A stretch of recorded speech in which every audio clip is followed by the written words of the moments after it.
माहिती जाणून घेतली आहे।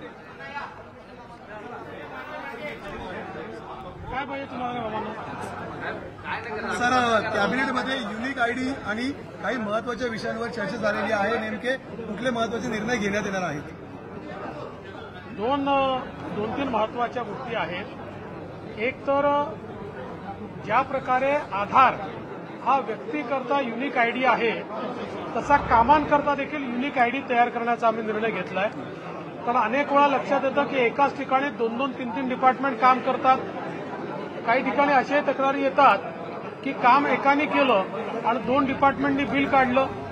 त्यामुळे अशा प्रकारच्या गोष्टी टाळण्याकरता आता प्रत्येक कामाचा युनिक आयडी तयार होईल आणि त्यातनं एक प्रकारे या कामांवर आपल्याला नीट लक्ष ठेवता येईल, वेगवेगळ्या डिपार्टमेंटचं कोऑर्डिनेशन देखील करता येईल आणि त्यासोबत जी पीएम गतिशक्ती योजना आहे त्या गतिशक्ती योजनेच्या प्लॅटफॉर्मवर ही सगळी कामं हळूहळू करून आणली तर सरकारचे ॲसेट्स किती आहेत, ते कधी क्रिएट झालेले आहेत, हे देखील आपल्याजवळ त्याचा एक चांगला रेकॉर्ड राहील आणि पुन्हा पुन्हा त्याच ठिकाणी कामं होण्याच्या ज्या तक्रारी असतात त्या तक्रारी देखील दूर होतील।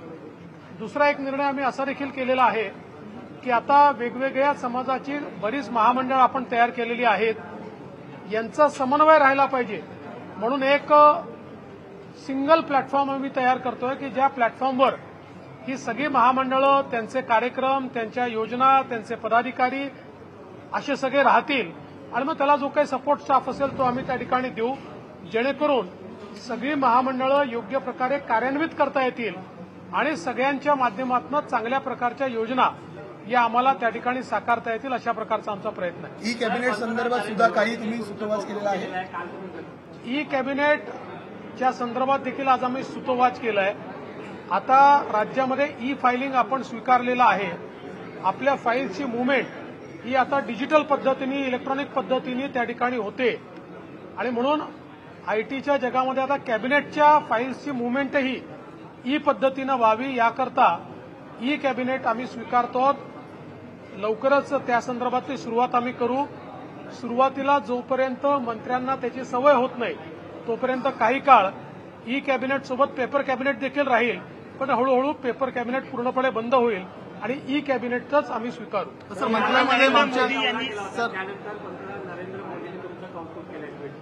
आमच्याकरता एक प्रकारे हे फार मोठं कौतुक आहे, कारण आज गडचिरोलीचा जो काही परिवर्तन आम्ही करतो हे परिवर्तन माननीय मोदीजी आणि माननीय गृहमंत्री अमित शहाजी यांची जी मदत आम्हाला मिळते आहे, केंद्र सरकारची मदत मिळते आहे, केंद्रीय दलांची मदत मिळते आहे आणि मग त्याच्यासोबत आपलं जिल्हा प्रशासन आणि आपली C60 यांच्या समन्वयामुळेच हे परिवर्तन होत आहे। आणि काल मी गेल्यानंतर जे परिवर्तन लोकांनी पाहिलं, देशाने पाहिलं, त्याचं कौतुक हे प्रधानमंत्री महोदयांनी केलं।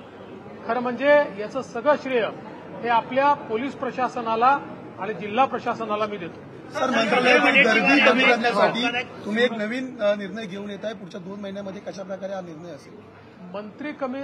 मंत्रालयातली गर्दी कमी करण्यापेक्षा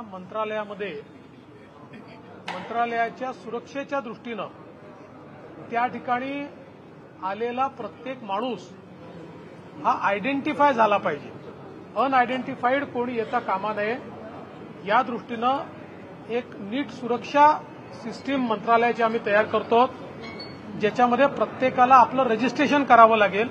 ते त्यांना ऑनलाईनही करता येईल, इथे येऊन करण्याची आवश्यकता नाहीये आणि त्यातनं त्यांना पास जनरेट होईल। तो पास घेऊनच त्यांना आत येता येईल, जाताना तो पास त्यांना वापस करावा लागेल। त्यामुळे कोण व्यक्ती किती वेळ कुठे आहे, म्हणजे बरेच वेळा लोक असं म्हणतात की मंत्रालयामध्ये दलाल फिरतात, तर अशा प्रकारचे कोणी आहेत का जे रोज येतात आणि इथेच थांबतात, याची माहिती ही या माध्यमातून निश्चितपणे मिळणार आहे। त्यामुळे एक चांगली सुरक्षेची सिस्टीम ही मंत्रालयामध्ये आम्ही उभी करतो आणि यासोबत असंही लक्षात आलेलं आहे की मंत्रालयामध्ये येणारे 70% तक्रारी या जिल्हा स्तरावर सुटण्यासारख्या असतात, पण तिथे सुटत नाही म्हणून लोक मंत्रालयापर्यंत येतात। त्यामुळे त्याही संदर्भात एक रोबस्ट ग्रीव्हान्स रिड्रेसल सिस्टीम आम्ही तयार करतो की जेणेकरून जिल्हा स्तराच्या तक्रारी जिल्ह्यातच सोडवल्या गेल्या पाहिजेत. लोकांना त्या तक्रारी घेऊन मंत्रालयात येण्याची आवश्यकता पडू नये. सर, पहिल्या कॅबिनेटमध्ये महसूल विभागाने खूप शेतकऱ्यांच्या दृष्टिकोनातून महत्वाचा निर्णय घेतलाय. 4,800 एकर शेतकऱ्यांना परत मिळणार आहे, काय सांगाल? आकारी पड जमिनी हा जो एक आपल्याकडे जमिनींचा प्रकार आहे, जुन्या काळामध्ये महसूल न भरल्यामुळे जमिनीचा त्या जमिनी सरकारने आपल्या नावाने केलेल्या आहेत किंवा त्याला आकारी पड जमीन म्हणून त्या ठिकाणी त्याचं डेझिग्नेशन केलेलं आहे.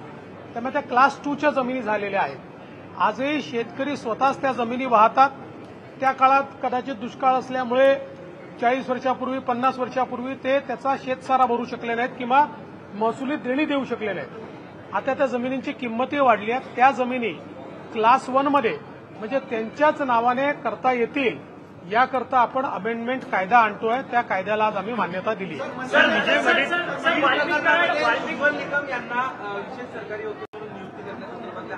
आज सुरेश धस यांनी मला तशा प्रकारचं एक निवेदन दिलेलं आहे. मी माननीय उज्ज्वल निकमजी यांना फोन करून विनंती केलेली आहे. त्यांनी मला सांगितलं की मला 1-2 दिवस द्या, कारण माझ्याकडे ज्या केसेस आहेत त्या केसेसचा मला एकदा नीट हे करून, कारण या केसला अधिक वेळ द्यावा लागणार आहे, त्यानुसार मी निर्णय घेतो. पण मी त्यांना विनंती केलेली आहे. मला असं वाटतं त्यांनी जर होकार दिला तर निश्चितपणे त्यांची अपॉइंटमेंट आम्ही करू.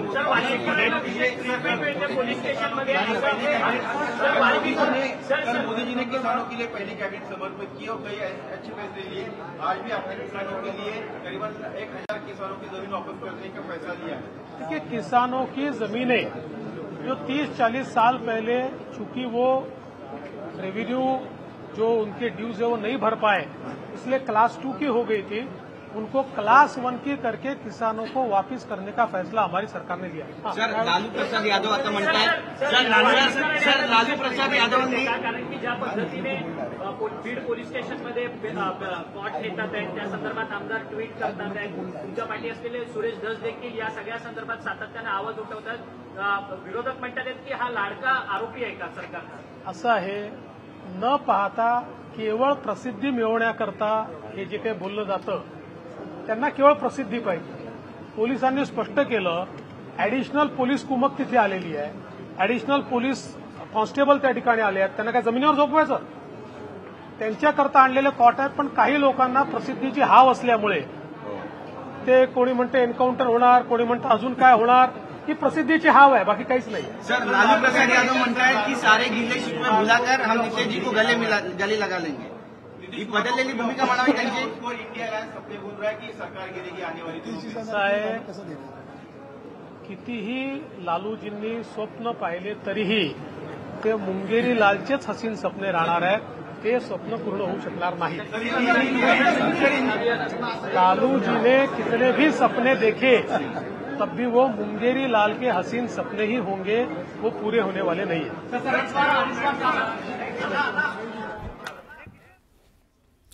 तर बैठकीमध्ये जे जे काय महत्त्वाचे निर्णय घेण्यात आले त्या विषयाला घेऊन मुख्यमंत्री देवेंद्र फडणवीस यांनी आता माहिती देऊ केलेली आहे. आणि याशिवाय बीड प्रकरणावरती देखील जे प्रश्न उपस्थित झाले त्याला देखील त्यांनी उत्तर दिल्याचं आपण पाहतोय. यानंतर इथे वेळ झाले का ब्रेकची. ब्रेक घेऊयात. पहा फक्त न्यूज 18 लोकमत.